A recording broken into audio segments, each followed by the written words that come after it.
It's a bit shocking, the story, because it has to do with an abortion doctor who has his rules of how they have to follow to dispose of the babies that they've killed. Even today, I've been surprised. Most people probably think that late-term abortions are illegal. They are still being done to this day in Boulder. Each week, the laws have been upheld in the courts, and so it is perfectly legal to abort a baby even up to full term. Many of these late-term, full-term aborted babies are here now, lying in rest at the memorial wall for the unborn at Sacred Heart of Mary. I was pastor of a parish at Sacred Heart of Mary in Boulder. Well, it's a little parish out in the country and has its own cemetery. Well, when you're a pastor there, all of a sudden you get in the business of burying people. Well, in the process of doing this, I was working with one of the cemetery operators, and he had an interesting moral dilemma that had happened to him. And as a priest, he wanted to share that story. He was not clear, was he morally right in doing what he was doing? Could he cremate aborted babies? And I said to him, I believe that if we do this with the right intention, we can do this the right way. Here we have an abortion clinic, but trying to they would basically throw these babies away as trash.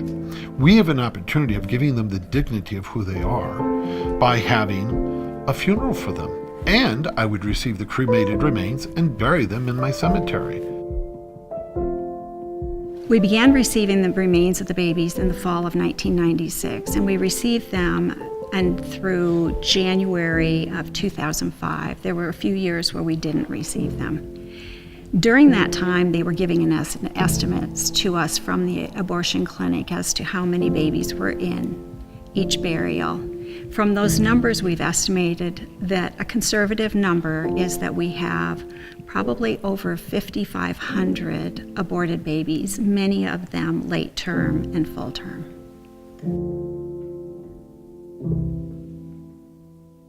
When I drive down the same roads to go visit him, it's usually pretty quiet in the car, and I reflect on who I was at the time and the person that I am now. The hardest part about the choice that I made is I chose to terminate the life of my baby. It's been found that ways to grieve this loss, that it's not tangible, and not only that, people don't really want to hear about the loss of an unborn child. When you come to that decision and you have to walk in there and go through with it, there's a moment when I realized that it wasn't cells and tissue. It was a beating heart and a life that God created. To truly grieve that child, it's really extremely helpful to move past that it was a bad experience, that it was frightening, that it maybe took place in a hospital, to know this is my child. And my child is real, and my child is waiting in heaven for me, and my child needs a name. Because when I give him or her a name, my child becomes a part of our family, and we can refer to him or her by name. In the healing process, people found out the way that you find the reconciliation that God offers is that you offer the name to the child, which then gives it, that boy or girl, the dignity in which is rightfully theirs. When a baby dies before its birth, the loss is very real to the woman in particular. Whether it's a miscarriage or a stillborn baby at birth or an aborted baby, that baby has been a part of the mother's body for months now. The loss is great, and we women carry that loss with us for the rest of our lives. 20 years ago, I built a wall, and I built it brick by brick with all of these feelings of pain and guilt and anger. And at the same time, someone else was building a wall. But her wall was full of truth and love, and it changed me in a profound way.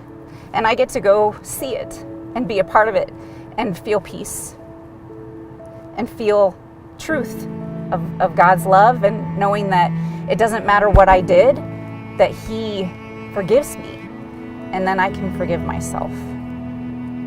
The memorial wall was built to be a place of hope and healing.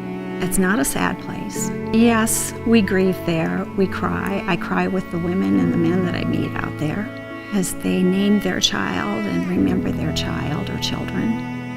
But they are tears of hope for our future, for eternity.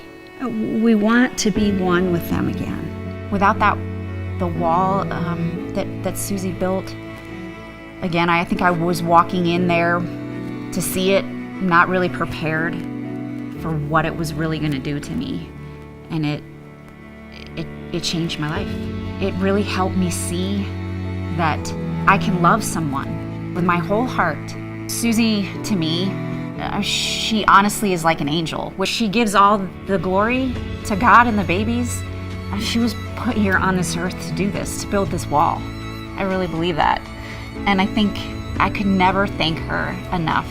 I believe we are called to take a big risk each and every time we have the opportunity to speak out about life in our world today. It's worth that risk to speak out. If you see a pregnant woman, can you help them?